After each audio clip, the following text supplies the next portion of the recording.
YouTube. I haven't been online very much because of the fact that I just had hip surgery again, and so I've been out of commission and not traveling and not doing much at all. And so I just didn't feel like sharing all that with you guys. And now we're back to getting ready to go south again for the winter, and also going up to Glacier and Yellowstone here in the next 2 months or so. But today we are working on my battery bank. I have six 6-volt golf cart batteries wired in parallel series so that I have 12 volt hours of usable power. I also have a 3000 watt pure sine wave inverter that I use, and it's also a charger, so I can pump 100 amps into my batteries when my batteries get low with my generator. I also will be adding more solar. I have plans of adding 600 watts of extra solar, as well as adding an additional charger, solar charger for my charge controller, and removing the one that I have, which is only a 30 amp, which I almost max out right now. So I'm going to go to an 80 amp charge controller with 900 watts of solar. So you guys can see here that I have a whole bunch of wire. I got 1 gauge and 4 gauge, and you can see that my battery bank's right there, part of it. Well, the issue that I'm having is the fact that I installed 4 batteries here next to my inverter, and where my RV had 2 batteries, I also have 2. So what we're going to do today is take and move these 2 back next to the inverter.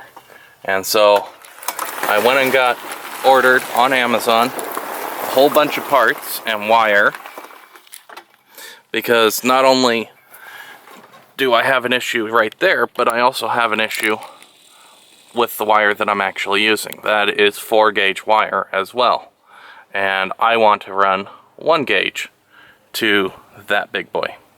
That is a 3000 watt pure sine wave inverter slash charger, as well as it will create 30 amps or 50 amps when I'm plugged into just a 120 volt household plug. So it's a hybrid. And so I have to create room there. I'm gonna remove my strap right here, and I'm also going to take and change my wire around, as well as do some other modifications in here. But first off, I had to order these guys so that I can move the front 2 batteries back here. So I've got my distribution blocks right here, and we're going to get moving those batteries. That I forgot to mention was the fact that because I have solar, I need to make sure that I disconnect the solar, which I just did, and I nearly made a big rookie mistake by not disconnecting it. But it's now disconnected, so I can proceed.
Got the 2 batteries out, and now I'm left with a big hole.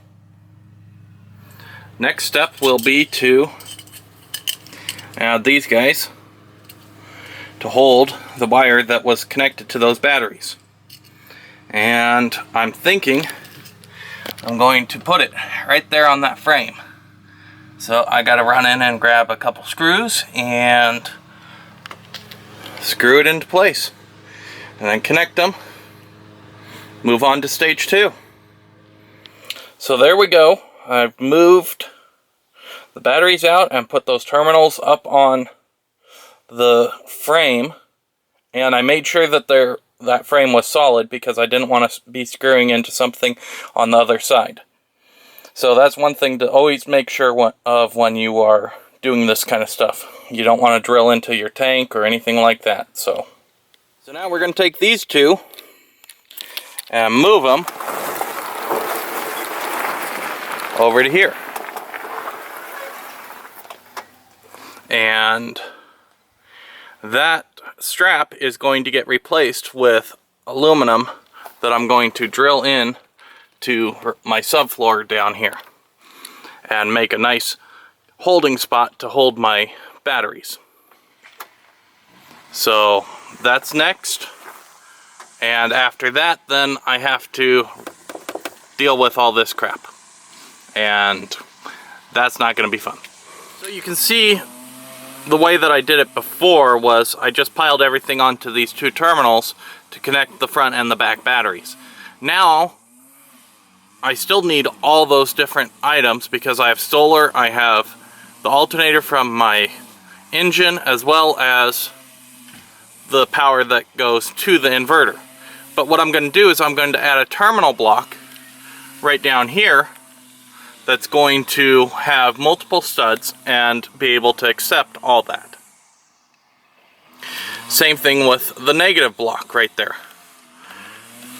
So everything is going to end up being shortened and put down here so that it's nice and neat and organized, and anybody that buys this thing after me, if I do ever sell this, will be able to know exactly what I've done. But there's my 4 batteries, and I got to get the other battery set in there. The one thing that I am going to do with these is I'm changing the top cable from 4/0, or 4 gauge I should say, to 1/0. So I am literally doubling the size of the cable in between those in order to give me the maximum amount of power necessary. But I first got to deal with this mess and all that stuff up there and get the other batteries moved. So stay tuned and you'll be able to see my progress as I go. Okay, so I am now got all the batteries connected together, and we are getting ready to connect to the inverter. And then I have my solar as well as my alternator charging right here and here that will get cut, and I have terminal blocks right here that will hold them. And so I have to wait for those to get here, but we've got all that done. And this is one thing that I recommend to all battery people using batteries. Terminal Protect keeps corrosion from forming on your battery terminals, and it's just a great product to have. So I recommend using it, and all you do is you spray it right onto the terminal, and I will show you that.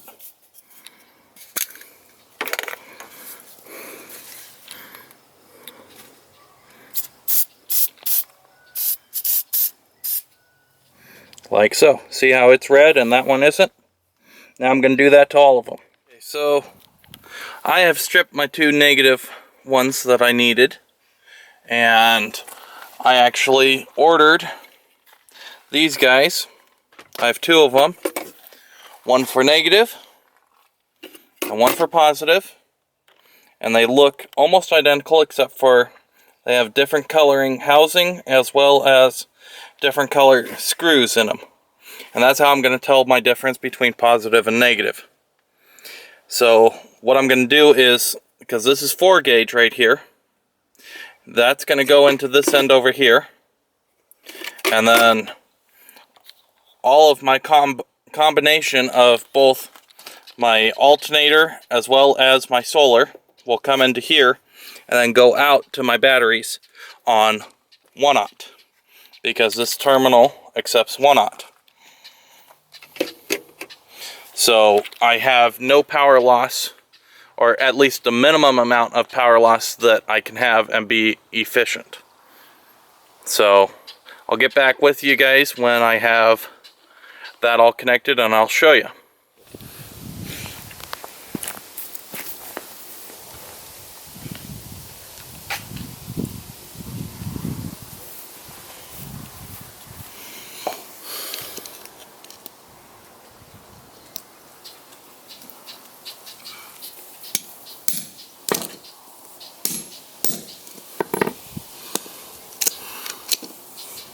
There we go. Nice and tight. Okay, so I have now connected the inverter and put my blocks in. As you can see, there's my positive and there's my negative. And now I just got to get a couple holders to hold this wire up out of the way, and I am done.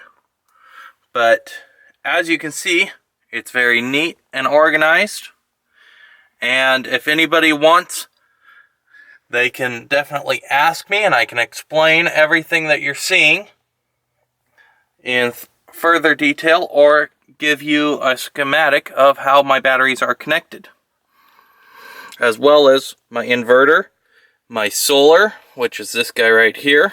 This one and this one are solar. This one and this one are both my alternator. So that just looks a lot neater, and it's going to be way more efficient than what my old setup is. So that's why I did this, and if you guys have any questions, feel free to ask, and please subscribe. Thanks.